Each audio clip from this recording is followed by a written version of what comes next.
Our story today is called The Last Leaf. It was written by O. Henry. Here is Barbara Klein with the story.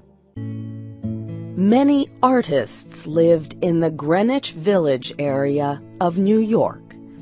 Two young women named Sue and Johnsy shared a studio apartment at the top of a 3-story building. Johnsy's real name was Joanna. In November, a cold, unseen stranger came to visit the city. This disease, pneumonia, killed many people. Johnsy lay on her bed, hardly moving. She looked through the small window. She could see the side of the brick house next to her building. One morning, a doctor examined Johnsy and took her temperature. Then he spoke with Sue in another room. "She has one chance in, let us say, 10, he said. "And that chance is for her to want to live. Your friend has made up her mind that she is not going to get well. Has she anything on her mind?" She wanted to paint the Bay of Naples in Italy some day," said Sue. "Paint?" said the doctor. "Bosh! Has she anything on her mind worth thinking twice? A man, for example?" "A man?" said Sue. "Is a man worth— But no, doctor, there is nothing of the kind." "I will do all that science can do," said the doctor. "But whenever my patient begins to count the carriages at her funeral, I take away 50% from the curative power of medicines." After the doctor had gone, Sue went into the workroom and cried. Then she went to Johnsy's room with her drawing board, whistling ragtime. Johnsy lay with her face toward the window. Sue stopped whistling, thinking she was asleep. She began making a pen and ink drawing for a story in a magazine. Young artists must work their way to art by making pictures for magazine stories. Sue heard a low sound, several times repeated. She went quickly to the bedside. Johnsy's eyes were open wide. She was looking out the window and counting backward. 12, she said, and a little later, 11, and then 10, and 9, and then 8 and 7, almost together. Sue looked out the window. What was there to count?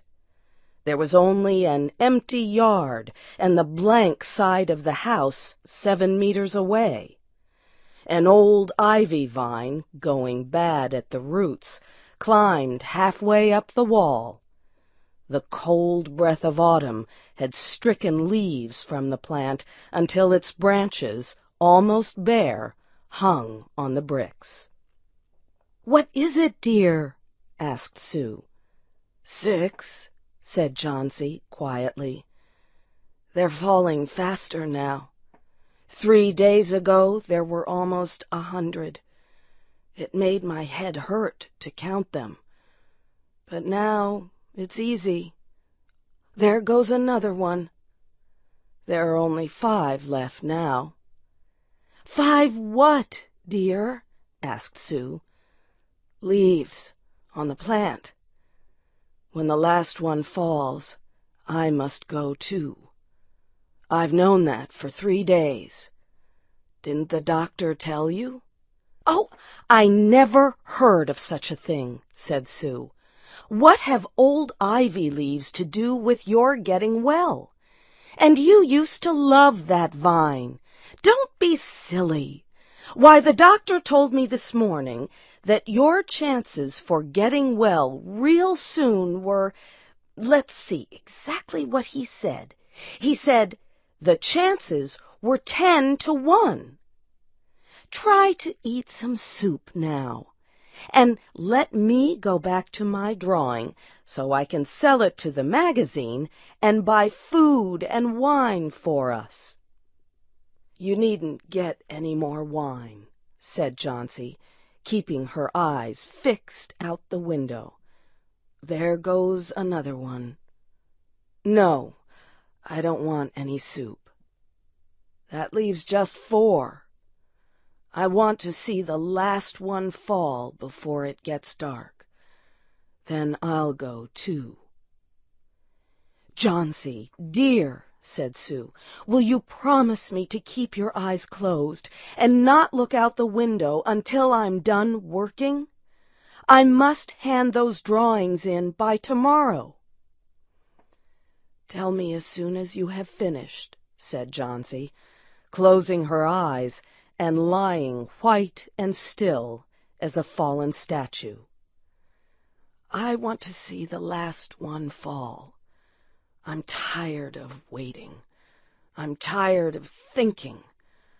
I want to turn loose my hold on everything and go sailing down, down, just like one of those poor, tired leaves." "Try to sleep," said Sue. "I must call Mr. Behrman up to be my model for my drawing of an old miner. Don't try to move until I come back." Old Behrman was a painter who lived on the ground floor of the apartment building. Behrman was a failure in art. For years he had always been planning to paint a work of art, but had never yet begun it. He earned a little money by serving as a model to artists who could not pay for a professional model. He was a fierce little old man who protected the 2 young women in the studio apartment above him. Sue found Behrman in his room. In one area was a blank canvas that had been waiting 25 years for the first line of paint. Sue told him about Johnsy and how she feared that her friend would float away like a leaf. Old Behrman was angered at such an idea.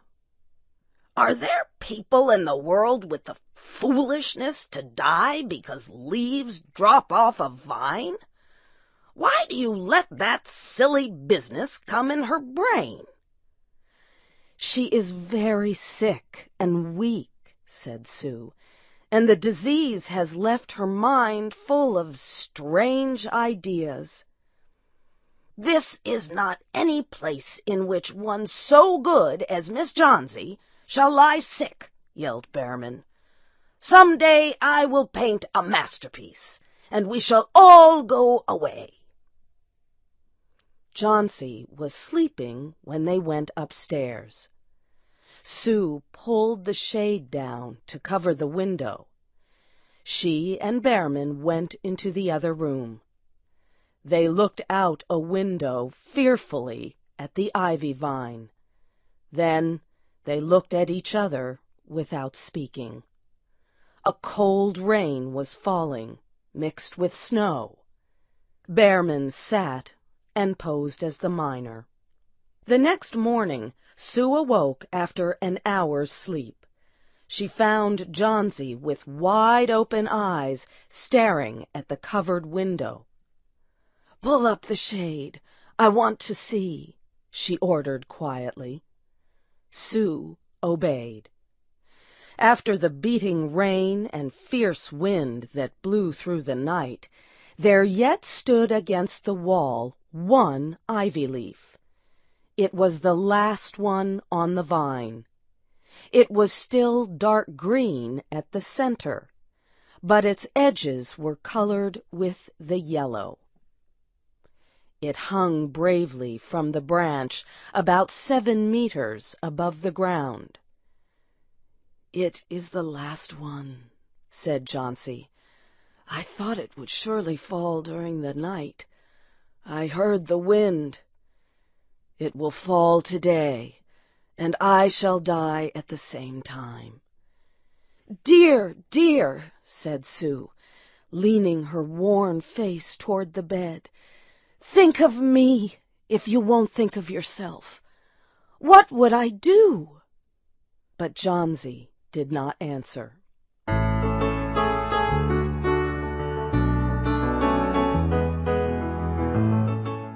The next morning, when it was light, Jauncey demanded that the window shade be raised. The ivy leaf was still there. Jauncey lay for a long time looking at it. And then she called to Sue, who was preparing chicken soup. "I've been a bad girl," said Jauncey. "Something has made that last leaf stay there to show me how bad I was. It is wrong to want to die. You may bring me a little soup now." An hour later she said, "Some day I hope to paint the Bay of Naples." Later in the day the doctor came, and Sue talked to him in the hallway. "Even chances," said the doctor. "With good care, you'll win. And now I must see another case I have in your building. Behrman, his name is. Some kind of an artist, I believe. Pneumonia, too. He is an old, weak man, and his case is severe. There's no hope for him, but he goes to the hospital today to ease his pain." The next day the doctor said to Sue, "She's out of danger. You won. Nutrition and care now. That's all." Later that day, Sue came to the bed where Jauncey lay and put one arm around her. "I have something to tell you, White Mouse," she said. "Mr. Behrman died of pneumonia today in the hospital. He was sick only 2 days. They found him the morning of the first day in his room downstairs, helpless with pain. His shoes and clothing were completely wet and icy cold. They could not imagine where he had been on such a terrible night. And then they found a lantern, still lighted, and they found a ladder that had been moved from its place, and art supplies and a painting board with green and yellow colors mixed on it.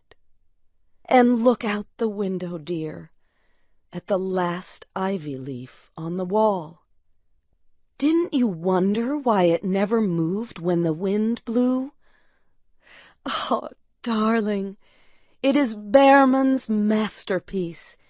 He painted it there the night that the last leaf fell." You have heard the story The Last Leaf by O. Henry. Your storyteller was Barbara Klein. This story was adapted by Shelley Gullist and produced by Luan Davis. I'm Faith Lapidus.